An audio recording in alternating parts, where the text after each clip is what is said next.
بسم اللہ الرحمن الرحیم۔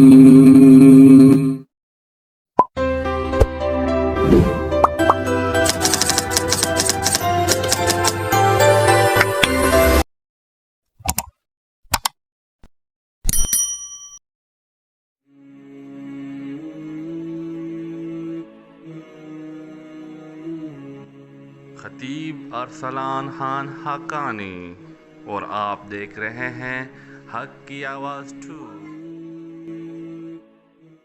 اور ایک واقعہ، ایک مرتبہ حضرت عمر فاروق رضی اللہ تعالیٰ عنہ آپ صلی اللہ علیہ وسلم کے گھر تشریف لائے۔ جب گھر میں حاضر ہوئے تو آپ صلی اللہ علیہ وسلم ایک ایسے بسترے پر آرام فرماتے جو بوری سے بنی ہوئی تھی۔ یہ ٹھاٹ نہیں، ایک ٹھاٹ پھر بھی اچھا ہے، ایک بوری ہے، اس بوری پر آپ صلی اللہ علیہ وسلم آرام فرمائے۔ حضرت عمر رضی اللہ تعالیٰ عنہ فرماتے ہیں جب آپ صلی اللہ علیہ وسلم نے کروٹ لی تو اس بوری کی نشانیں، اس کی داغوں کی نشانیں آپ صلی اللہ علیہ وسلم کے قمر مبارک پر نظر آ رہے تھے۔ تو میں کیا اور میں بیٹھ گیا۔ بیٹھنے کے بعد تھوڑی دیر کے بعد آپ صلی اللہ علیہ وسلم کی آنکھ کھلی، اور آنکھ کھلنے کے بعد جب مجھے دیکھا تو میرے آنکھوں سے آنسو آ رہے تھے۔ تو حضور صلی اللہ علیہ وسلم نے دریافت کیا کہ عمر کیا ہوا، کیا تکلیف ہے آپ کو، مسئلہ؟ تو میں نے فرمایا کہ نہیں حضور، مجھے آپ کے حالت پر رونا آ رہا ہے، کیونکہ جب میں گھر میں داخل ہوا تو میں نے دیکھا کہ ایک یہ بسترا ہے بوری کا جس پر آپ آرام فرما ہے، اور ادھر ادھر پورے گھر میں نے نظر دوڑایا، مجھے کوئی برتن نظر نہیں آیا، مجھے کوئی چیز کھانے کی نظر نہیں آئی، مجھے کوئی آرائش کی چیزیں نظر نہیں آئی، نہ الماری، نہ کپڑے، نہ کھانا، نہ برتن، نہ کوئی چیز۔ صرف اور صرف دو چیزوں کو اس بستر کے علاوہ اس گھر مبارک میں نے دیکھا۔ ایک جانور کا ایک چمڑا پڑا ہوا ہے جو ابھی تک صاف بھی نہیں ہوا تھا، اور ایک جو کے دانے پڑے ہیں جو مٹھی بھر جو تھے، وہ ایک کونے میں پڑے ہوئے تھے۔ ان پہلے زمانے میں لوگ جو کو کھاتے تھے۔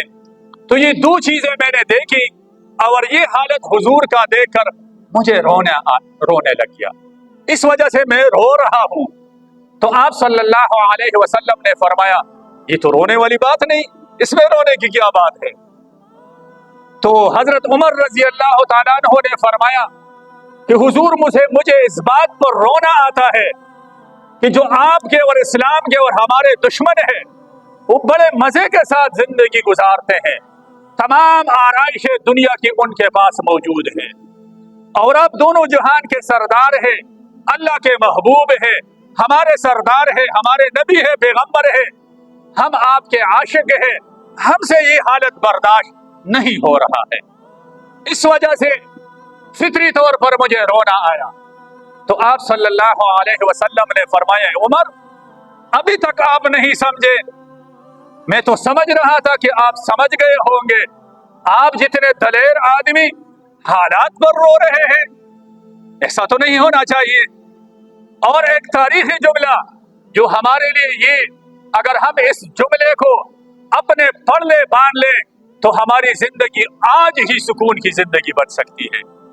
آپ صلی اللہ علیہ وسلم نے حضرت عمر رضی اللہ تعالیٰ عنہ کو مخاطب کر کے ارشاد فرمایا، اے عمر، ان کے لیے دنیا ہے اور ہمارے لیے آخرت ہے۔ سمجھ آ گئی؟ ان کے لیے دنیا میں عیش و عیاشی ہے اور ہمارے لیے آخرت میں عیش و عیاشی ہے۔ دنیا تو ہمارے لیے دار الامتحان ہے، اور اے عمر سنو، الدنیا سجن المؤمن، یہ دنیا کی زندگی یہ مومن کے لیے قید خانہ ہے۔ کیا ہے؟ قید خانہ ہے۔